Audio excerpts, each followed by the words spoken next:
10 ఏళ్ల క్రితం ఈ వీడియో చూస్తే ఎంతో నవ్వొచ్చేసింది. ఇప్పుడు చిన్న వీడియో అయినా కానీ మా మనవరాల గురించి చూసుకుని నవ్వుకుని అది జోకర్ వేషం అని చెప్పి మా పిల్లలు చిన్నప్పుడు కూడా ఇలా పౌడర్ వేసి జోకర్ వేషం అనేదాన్ని. అది గుర్తొచ్చి ఇక్కడ మనవరాలకి సరిగ్గా 10 ఏళ్ల క్రితం అన్నమాట ఇదంతాను. మనవరాలకి వేశాను. దానికి అస్సలు తెలుగు రాదు. అప్పటి నుంచే మేము ఏకంగా ఉండటం మొదలుపెట్టామన్నమాట వాళ్ళ ఇంట్లో, అంటే మా అబ్బాయి ఇంట్లోనూ. అప్పుడు ఏమీ రాదు, అది కింద పెట్టు పౌడర్ టిన్ను అని అంటున్నది. ఏమనాలమ్మా అన్నాను.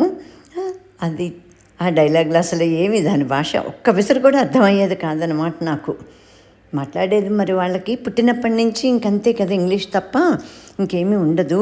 ఇంట్లో కూడాను వాళ్ళ అమ్మ నాన్న కూడా ఇంగ్లీషే మాట్లాడుకునేవారు. ఇంకెందుకు వచ్చింది ఇదంతా, నేను వెళ్ళినప్పటి నుంచి మొదలు పెట్టానన్నమాట. ఇంకా ఆల్మోస్ట్ అప్పటి నుంచి మేము అక్కడే ఉన్నాము. 2016లో 6 మంత్సే ఉండి వచ్చేసాము. ఇంక 17 నుంచి గ్రీన్ కార్డు, ఆ తర్వాత 22లో సిటిజన్షిప్ అంతాను అక్కడే మ్యాక్సిమం ఉండటం అయింది. ఆ తర్వాత బాగా నేర్చేసుకుంది. పాటలు, పూజలు, శ్లోకాలు, భగవద్గీత శ్లోకాలు అన్నీ నేర్చేసుకుంది.